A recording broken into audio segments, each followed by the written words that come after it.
Hello friends, तो जैसा कि आपको पता है हमारी एक सीरीज चली हुई थी सॉल्यूशन यूनिट की। तो इस सीरीज के अंदर आज हम पार्ट 10 करने वाले हैं। कौन सा पार्ट भाई? पार्ट 10 करने वाले हैं, जिसके अंदर एक हम बहुत ही very very important topic discussion करने वाले हैं, जिसका नाम है हमारे पास vapour pressure of liquid solutions.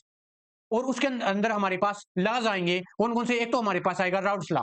ठीक है, इसके ऊपर बहुत ही अच्छे अच्छे क्वेश्चन बनते हैं, तो बिल्कुल ही ध्यान से देखना इसको। तो चलिए टाइम खराब न करते हुए स्टार्ट करते हैं हमारे आज की इस वीडियो को।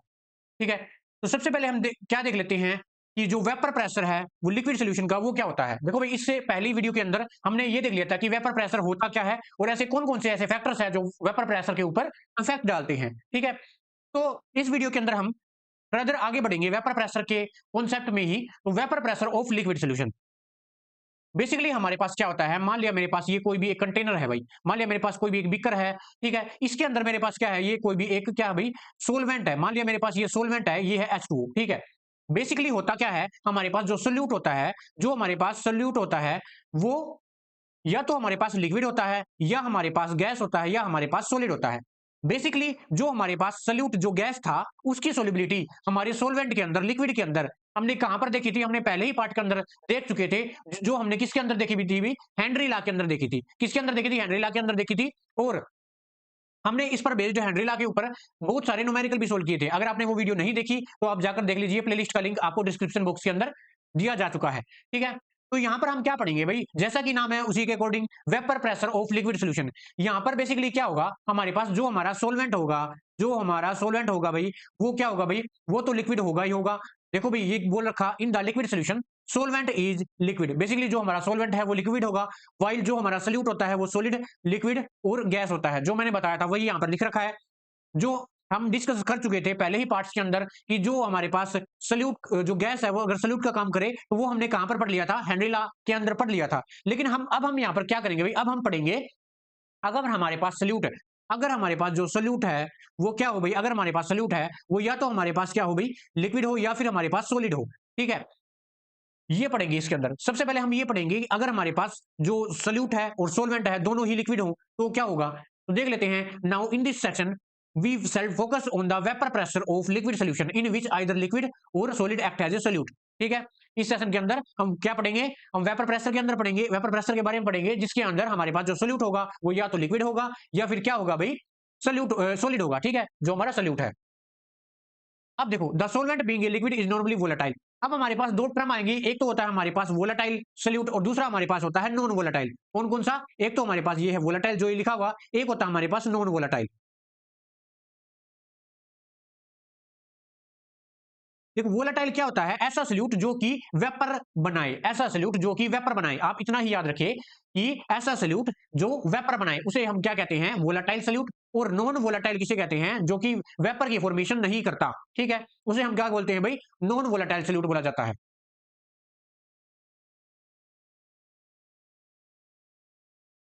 अब देखो भी, सबसे पहले हम पढ़ेंगे कि vapour pressure of liquid liquid solution. Liquid solution मतलब जहां पर हमारे पास जो सोल्यूट है, जहां पर हमारे पास जो सोल्यूट है वो किसका काम करेगा भाई? लिक्विड का काम करेगा। और जो हमारे पास सोलवेंट है वो भी किसका काम करेगा भाई? लिक्विड, यानी बोथ लिक्विड होंगे हमारे पास।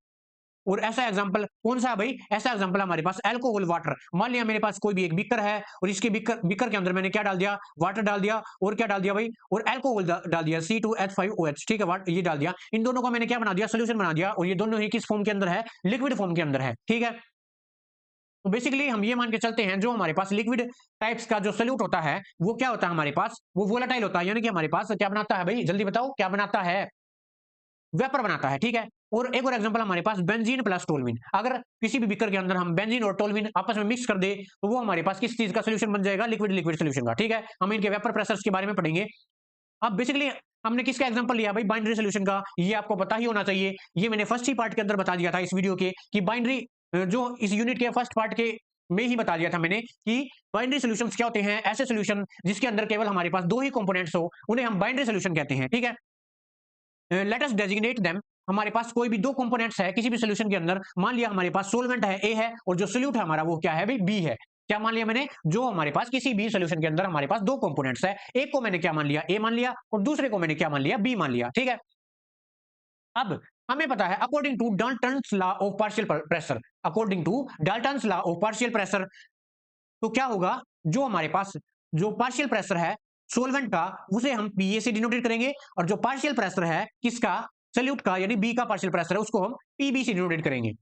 मैंने क्या कहा है, जो हमारे पास ये है मेरे पास सोलवेंट, ये मेरे पास है सोलवेंट, इसका जो पार्शियल प्रेशर है वो पीए से डिनोटेड कर दिया, और ये मेरे पास है सल्यूट, ये मेरे पास क्या है भाई सल्यूट, और इसका जो मेरे पास पार्शियल प्रेशर है वो मैंने पीबी से डिनोटेड कर दिया। ठीक है, इतना आया समझ में। अब आगे देखते हैं। तो अब ये Dalton law of partial pressure, ये जो थ्योरी थी ना, ये बोलती है कि मान लिया किसी भी कंटेनर में, मेरे पास किसी भी कंटेनर है, एक मेरे पास क्लोज्ड कंटेनर है, इसके अंदर मेरे पास कोई भी दो चीजें हैं, एक तो मेरे पास ए है, एक मेरे पास बी है। ठीक है, अब इन दोनों का जो पार्शियल प्रेशर होगा, मान लिया ए है, ए का पार्शियल प्रेशर है पी ए, जो बी है उसका पार्शियल प्रेशर है मेरे पास पीबी। अब हम अगर इस कंटेनर का टोटल प्रेशर निकाले तो वो किसके बराबर होगा भाई, partial pressure of A plus partial pressure of B.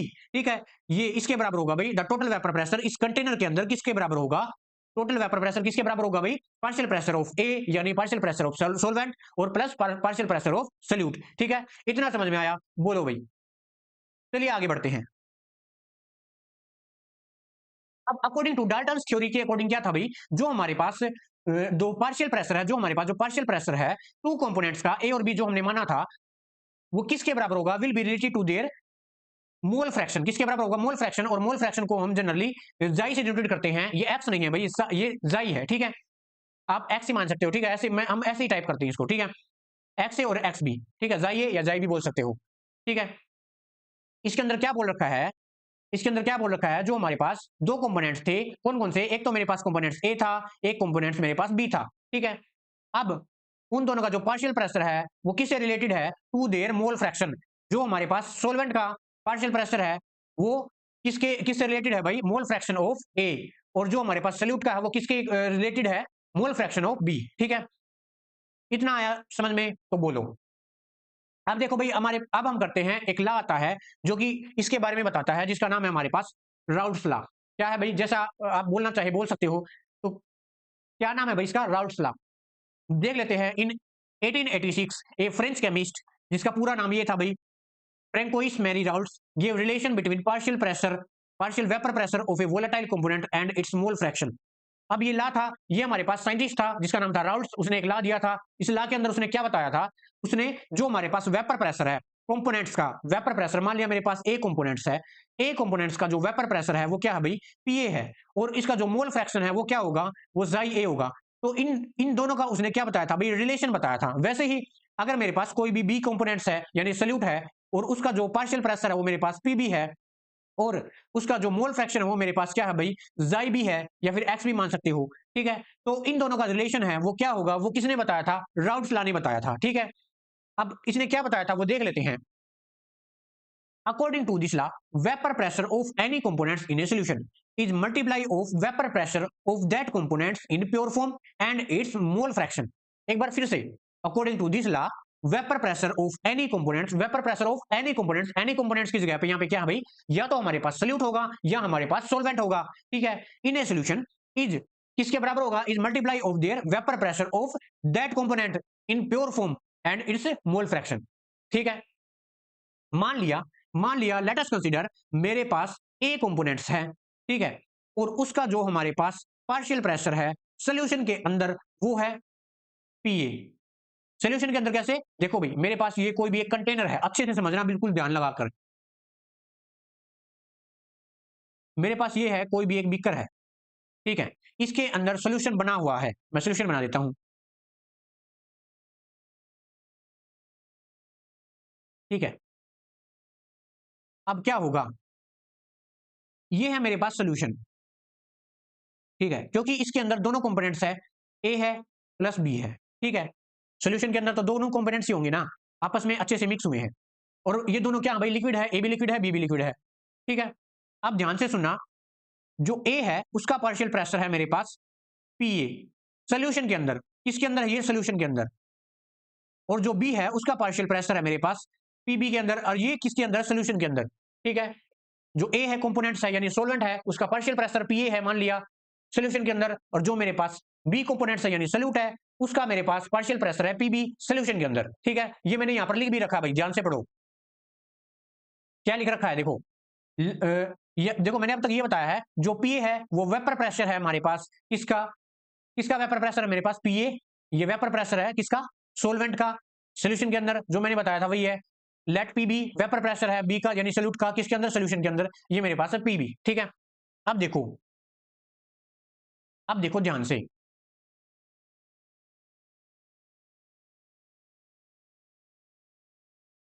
According to Raoult's law, Raoult's law के अकॉर्डिंग क्या कह रहा है ये, जो हमारे पास वेपर प्रेशर है, जो मेरे पास वेपर प्रेशर है, vapour pressure of solvent in solution, according to Raoult's law वो किसके बराबर होगा, पीए इज इक्वल टू, ये जो सोल्यूशन के अंदर वेपर प्रेशर है ए कंपोनेंट्स का, वो किसके बराबर होगा, vapour pressure of that components in pure form multiply their mole fraction of A, ठीक है। ये क्या है भाई, मोल फ्रैक्शन है। अब अब हम निकालेंगे vapour pressure of solute in solution, यानी कि मेरे पास जो पीबी है वो किसके इक्वल होगा, यानी vapour pressure of B components in the solution, वो किसके बराबर होगा अकॉर्डिंग टू राउट्स लॉ, वो किसके बराबर होगा भाई, जो इसका वेपर प्रेशर है प्योर फॉर्म के अंदर, क्योंकि जब ये सोल्यूशन के अंदर नहीं गया था, प्योर फॉर्म के अंदर, मल्टीप्लाई देयर मोल फ्रैक्शन, ठीक है। तो ये हमारे पास था ये क्या था, राउट्स लॉ, राउट्स लॉ ने ये बताया था भाई, ये रिलेशन दिए थे दो, ये तो ए कंपोनेंट्स के बारे में है और ये नीचे वाला था बी कंपोनेंट्स के बारे में, ठीक है। अच्छा मान लिया मेरे पास सोल्यूशन बनाने से पहले, मेरे पास सोल्यूशन बनाने से पहले ये मेरे पास एक छोटा सा बीकर है, इसके अंदर केवल मेरे पास ए कंपोनेंट्स है, इसका जो वेपर प्रेशर है वो मेरे पास है पी नोट ए। मेरे पास एक छोटा सा बीकर एक और है, इसके अंदर मेरे पास केवल ही केवल बी कंपोनेंट्स है, इसका जो वेपर प्रेशर है भाई पी नोट बी, ठीक है। ये प्योर है, ये प्योर है भाई, इसके अंदर केवल ए है। ये भी प्योर है क्योंकि इसके अंदर क्या है भाई, क्या है, केवल बी कंपोनेंट्स है। अब इन दोनों को आपस में जब मिक्स करेंगे इसके अंदर, इस कंटेनर के अंदर, सॉल्यूशन के अंदर, तो जो इनका वेपर प्रेशर बन जाएगा पीए का, जो ए कंपोनेंट्स है उसका क्या बन जाएगा, पीए बन जाएगा, और जो हमारे पास बी कंपोनेंट्स है उसका जो वेपर प्रेशर है वो पीबी बन जाएगा। तो राउट्स लॉ ये कह रहा है, जो इनका वेपर प्रेशर होगा पीए सॉल्यूशन के अंदर, वो किसके बराबर होगा, वो vapour pressure of that components, vapour pressure of that a solvent in their pure form multiply their mole fraction, ठीक है। सिमिलरली जो मेरे पास वेपर प्रेशर है बी कंपोनेंट्स का सॉल्यूशन के अंदर, वो किसके बराबर होगा, वो vapour pressure of B component जब वो प्योर फॉर्म में था, यानी P naught B multiply their mole fraction, ठीक है, इसके बराबर होगा। तो ये हमारे पास था राउट्स लॉ, ठीक है। तो आई होप यहां तक आपको अच्छे से समझ में आ रहा होगा। चलिए आगे बढ़ते हैं। देखो भाई, अब हम करेंगे routes law for volatile solute, या फिर ऐसे बोल सकते हो राउट्स लॉ यानी vapour pressure of liquid liquid solution.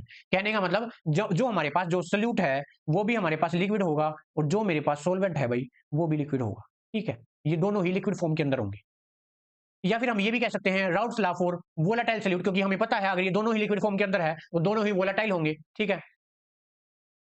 तो देखो ध्यान से सुनना, इसने क्या बोल रखा है, the partial pressure of a volatile components present in a solution is directly proportional to the mole fraction of that components at a given temperature।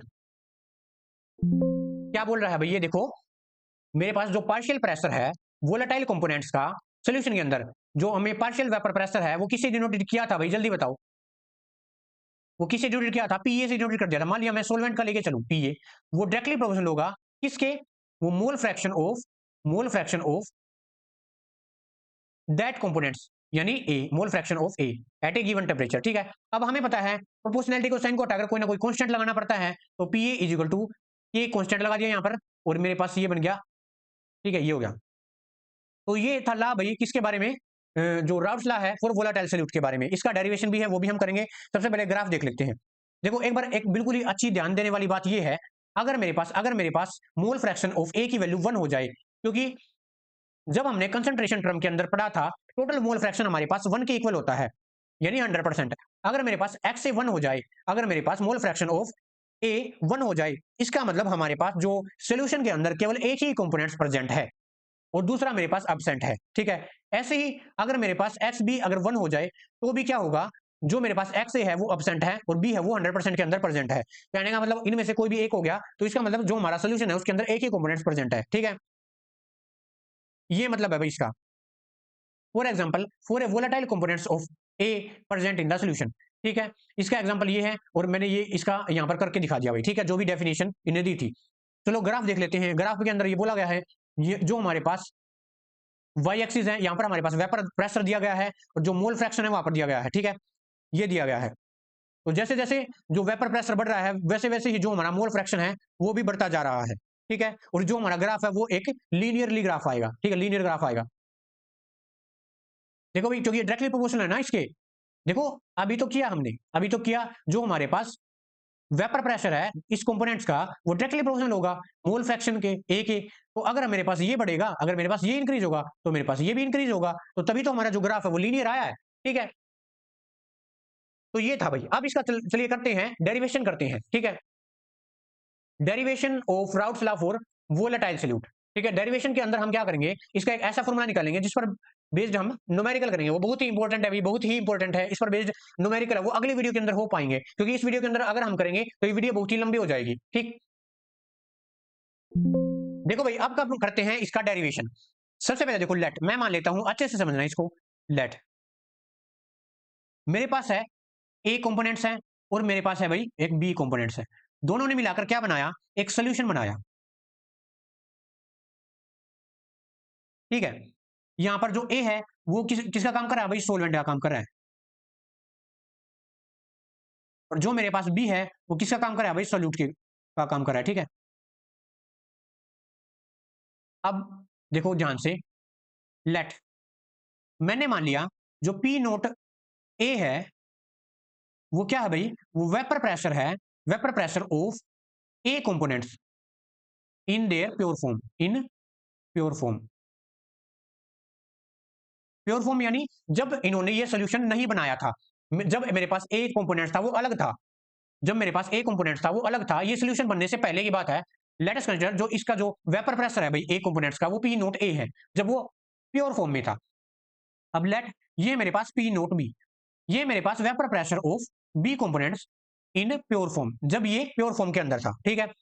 अब लेट एक और बात मान लेते हैं हम, मेरे पास ये है पी ए, ये है मेरे पास vapour pressure of A in the solution, जब वो सोल्यूशन के अंदर चले गए, जब ये ए और बी सोल्यूशन के अंदर चले गए, यानी सोल्यूशन बना लिया इन्होंने इन सोल्यूशन। ये मेरे पास पी भी है, यानी vapour pressure of B components in the solution, ठीक है। नाउ लेट जो मेरे पास एक्स ए है या फिर जाई ए है वो क्या है मेरे पास, मोल फ्रैक्शन ऑफ,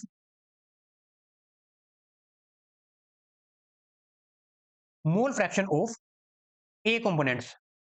जो मेरे पास जाई बी या फिर एक्स बी है वो मेरे पास है mole fraction of B components, ठीक है। इतना आया समझ में या नहीं बोलो। और लेट मेरे पास जो पीएस है भाई, पीएस वो मेरे पास है vapour pressure of solution, solution का वेपर प्रेशर है, ठीक है। नाउ लेट अस कंसीडर, मैंने क्या मान लिया, let us consider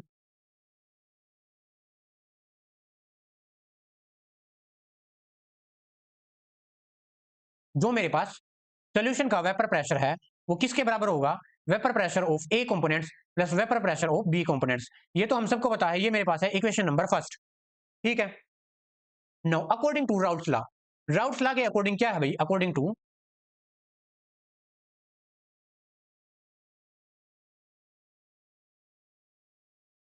routes law, इसके अकॉर्डिंग क्या था,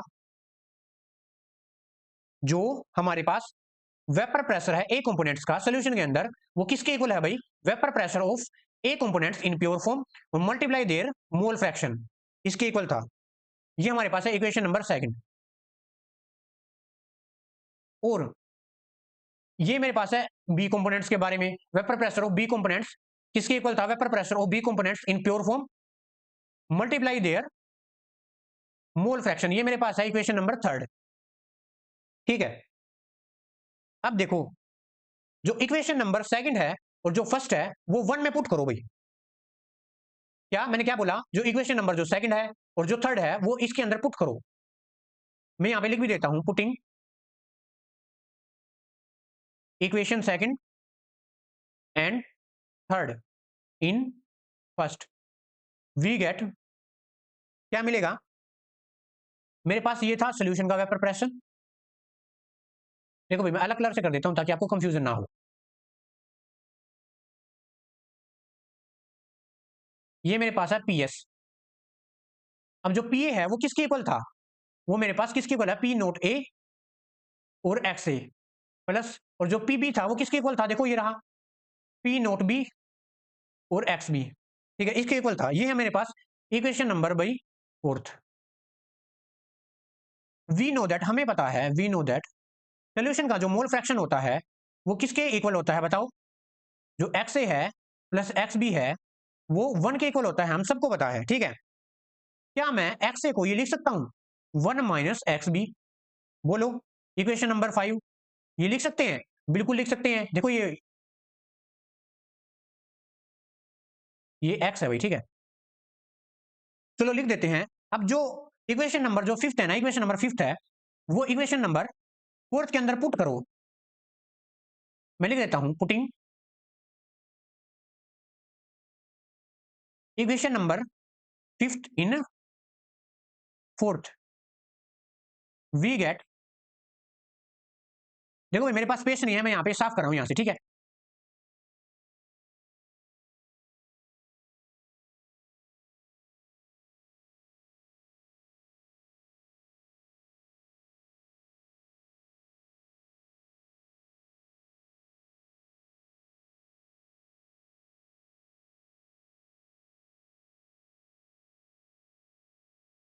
देखो भाई हमें क्या करना था, जो इक्वेशन नंबर 5th है वो इस इक्वेशन के अंदर पुट करनी है। 4th के अंदर जो एक्स ए है उसकी जगह पर एक्स ए रखना है यहां पर। ठीक है, तो हमें क्या मिला देखो, P S is equal to P naught A, X A की जगह पर क्या रखेंगे हम, 1 minus X B plus P naught B और एक्स बी। ठीक है, हम इसे फर्दर सोल्व करेंगे तो P S is equal to, इसके अंदर मल्टीप्लाई करो, P naught A minus P naught A X B plus P naught B X B. अब यहां पर इसे फर्दर सोल्व करते हैं।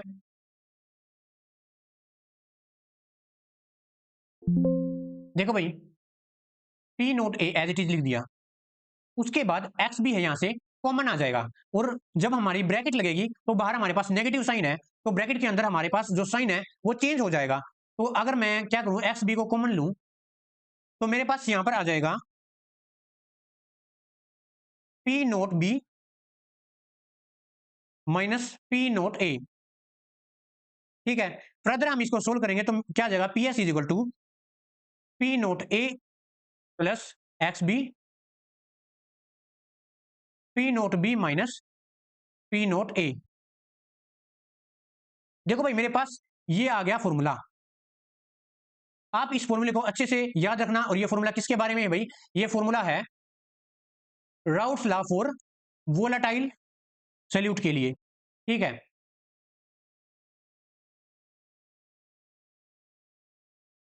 देखो भाई अब हम करेंगे lowering in vapour pressure. Lowering in vapour pressure क्या होता है, वेपर प्रेशर का कम हो जाना। अब वो कब होंगे, वो देखो, on adding non volatile solute in water, water यानी हमारे पास सोलवेंट के अंदर।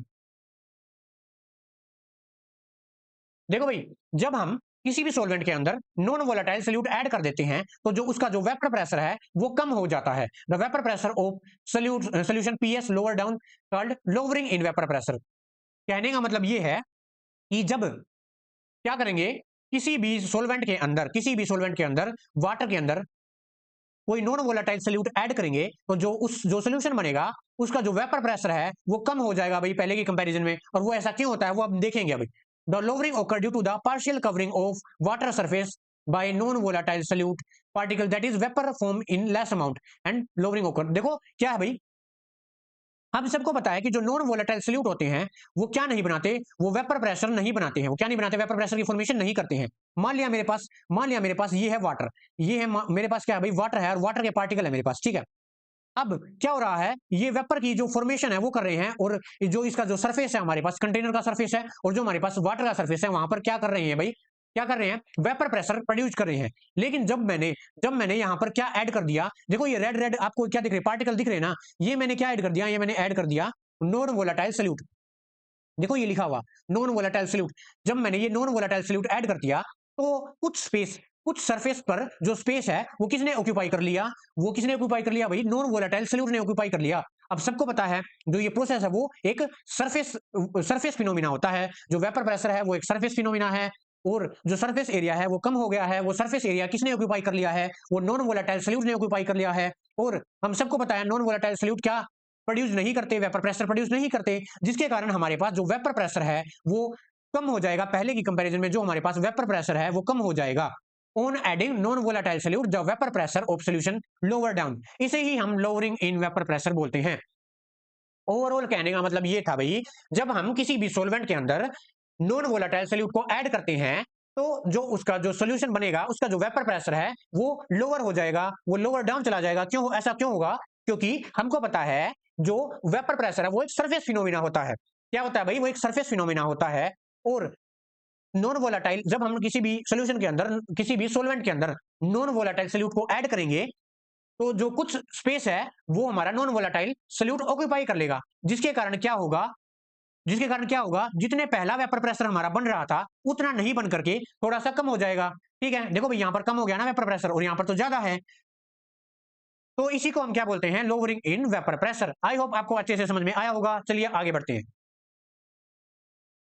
देखो भाई अब हम करेंगे routes law for solution containing non volatile solute. जिस टाइप से हमने routes law for volatile solution के बारे में किया था, उसी टाइप से हम क्या करेंगे, राउट्स लॉ फॉर सॉल्यूशन जो क्या कंटेन करके रखा हुआ अपने अंदर, नॉन वोलेटाइल सॉल्यूट। देखो भाई इन केस ऑफ सॉल्यूट यानी कंपोनेंट्स जो बी है हमारा, वो अब की बार क्या है भाई, नॉन वोलेटाइल है। और ध्यान से सुनना, नॉन वोलेटाइल मतलब मैंने यहाँ पर जो सॉल्यूट है यानी बी कंपोनेंट्स है वो भाई सॉलिड फॉर्म के अंदर ले लिया है, ठीक है, सॉलिड फॉर्म के अंदर।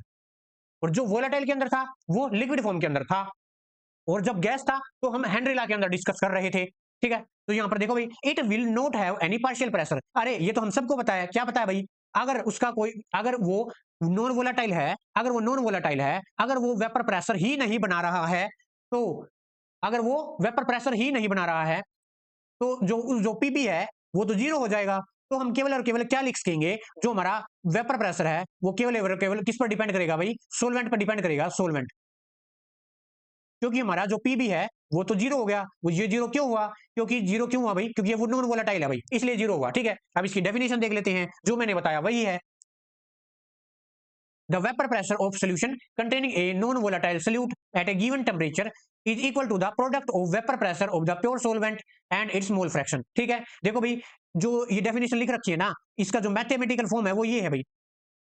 कैसे, अब की बार यहाँ पर केवल और केवल क्या लिखा हुआ है भाई, कि प्योर सोलवेंट। प्योर सोलवेंट क्यों लिखा हुआ है, क्योंकि सल्यूट तो नॉन वोलेटाइल हमारा, अगर सल्यूट नॉन वोलेटाइल है तो वो वेपर प्रेशर ही नहीं बनाएगा, तो वो जीरो की इक्वल हो जाएगा। इसलिए इसका मतलब है, इस डेफिनेशन का मतलब है कि जो हमारे पास सोल्यूशन का जो वेपर प्रेशर होगा यानी पीएस है, वो टोटल और टोटल किस पर डिपेंड करेगा भाई, किस पर डिपेंड करेगा, केवल और केवल पीए के ऊपर डिपेंड करेगा। और जो पीए होता है वो हमारा किसके इक्वल होगा, वो पी नोट ए, यानी जो हमारे पास वेपर प्रेशर है ए कंपोनेंट्स का इन प्योर फॉर्म और मल्टीप्लाई देयर मोल फ्रैक्शन, इसके इक्वल होगा, क्योंकि जो मैंने यहां पर लिख रखा है। ठीक है, बोलो भाई इतना समझ में आया या नहीं आया। तो नेक्स्ट लाइन के अंदर यही बात बोली गई है। देखो क्या लाइन बोली गई है, the vapour pressure of a solution, किसी भी सोल्यूशन का vapour pressure which containing a non-volatile solute will be always less than the vapor pressure of pure solvent or there will be lowering in vapor pressure। ये तो बात ही है भाई, जो हमारे पास वेपर प्रेशर, ऐसा सोल्यूशन जो कि अपने अंदर एक नॉन वोलेटाइल सोल्यूट कंटेन करके रखे हुए है, उसका जो वेपर प्रेशर है वो ऑलवेज ही कम होगा, किसकी कंपैरिजन में, जो प्योर सोलवेंट है उसकी कंपैरिजन में। ठीक है, और जो हमारा सोल्यूशन का वेपर प्रेशर है वो भी हमारे पास कम हो जाएगा। ठीक है, इस लाइन के अंदर ये बात बोल रखी है, यानी जो हमारे पास वेपर प्रेशर है सोल्यूशन का, क्योंकि सोलवेंट पर ही तो डिपेंड करेगा, इसलिए मैंने यहाँ पे ए लिखा है, वो कम होगा किसकी कंपैरिजन में, प्योर सोलवेंट की कंपैरिजन में। इस लाइन का ये मतलब है। ठीक है। नेक्स्ट लाइन देख लेते हैं। In general on adding a non volatile solute to a solvent, कि जनरली क्या होता है जब हम किसी भी सॉल्वेंट के अंदर, मान लिया मेरे पास कोई भी एक बीकर है, इसके अंदर मेरे पास कोई भी एक सॉल्वेंट है, ठीक है, इसके अंदर कोई भी मेरे पास सॉल्वेंट है भाई, और जब मैं इसके अंदर क्या ऐड करूंगा, नॉन वोलेटाइल क्या ऐड करूंगा भाई, सॉल्यूट ऐड करूंगा, नॉन वोलेटाइल सॉल्यूट ऐड करूंगा इसके अंदर, तो क्या होगा, जो इसका वेपर प्रेशर है वो कम हो जाएगा। और ये ला किसने दिया था, इस ला को कहते हैं बेबोज ला। क्या कहते हैं, बेबोज ला। आप कुछ भी बोल सकते हो आपके अकॉर्डिंग, ठीक है। आई होप यहां तक अच्छे से आपको क्लियर हुआ होगा। चलिए आगे बढ़ते हैं। अब हम जिस प्रकार से हमने क्या किया था भाई, राउट्स ला डेरिवेशन किया था और वोलेटाइल के लिए, उसी टाइप से हम डेरिवेशन करेंगे किसके लिए, नॉन वोलेटाइल सॉल्यूट के लिए, ठीक है। चलिए करते हैं। देखो भाई ध्यान से समझना। अब वी नो दैट, हमें पता है,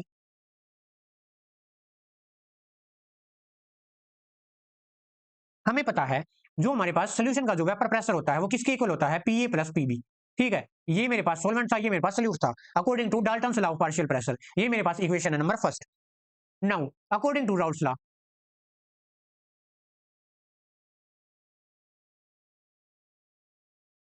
अकॉर्डिंग टू राउट्स लॉ के अकॉर्डिंग क्या था, जो मेरे पास सोल्यूशन का जो वेपर प्रेशर था वो किसके इक्वल था भाई, जो पीए है वो किसके इक्वल था बताओ, पी नोट ए और मेरे पास एक्स ए, और जो पी बी किसके इक्वल था भाई, प्लस पी नोट बी और मेरे पास एक्स बी, इसके इक्वल था, ठीक है।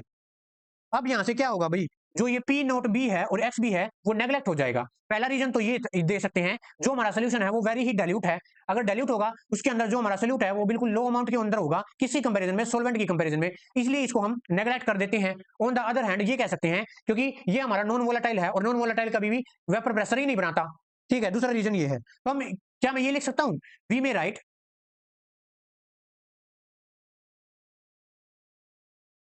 जो पी एस है वो किसके इक्वल है, पी नोट ए और मेरे पास एक्स ए, ठीक है। अब इसको थोड़ी सी मॉडिफिकेशन करते हैं, पी एस बाय में पी नोट ए और यहां से मोल फ्रैक्शन निकल गया मेरा एक्स ए, ठीक है। ये मेरे पास है इक्वेशन नंबर सेकंड, ठीक है। तो देखो भाई हम क्या करेंगे, अब जो ये इक्वेशन है ना, इक्वेशन नंबर सेकंड, इसको बोथ साइड वन से सब्ट्रैक्ट कर दो। क्यों, क्योंकि जो हमारा टोटल मोल फ्रैक्शन होता है वो वन से वन होता है, ठीक है। Subtract, subtract equation second both side from one, एक में से बोथ साइड क्या करो, वन से क्या कर दो, सब्ट्रैक्ट कर दो। क्या आएगा, one minus P S by में P naught A is equal to one minus X A, ठीक है। जब यहां पे एलसीएम लेंगे तो P naught A minus P S by में P naught A is equal to, और हमको पता है, क्या पता है, जल्दी बताओ जल्दी, आपको याद तो आ ही गया होगा, जो एक्स ए है प्लस एक्स बी है वो किसके बराबर होता है, वन के इक्वल होता है। अगर मैं यहाँ पर एक्स क्या करूं भाई, एक्स बी किसके बराबर होगा, वन माइनस एक्स ए के बराबर होगा। वन माइनस एक्स ए को किस क्या लिख सकते हैं, एक्स बी लिख सकते हैं, तो जल्दी से लिख देते हैं एक्स बी। इसको मैंने क्या लिख दिया, एक्स बी के इक्वल लिख दिया, इसके इक्वल, ठीक है। तो जो हमारे पास P naught minus P S है वो डिक्रीज करेगा भाई on adding a non volatile solute. I hope आपको यहां तक अच्छे से समझ में आया होगा। तो आज के लिए इतना ही, बाकी फिर नेक्स्ट वीडियो के अंदर मिलते हैं, इस पर बेस्ड हम न्यूमेरिकल करेंगे भाई, बहुत अच्छे अच्छे न्यूमेरिकल करेंगे, बहुत ही इंपॉर्टेंट। तो तब तक के लिए थैंक यू।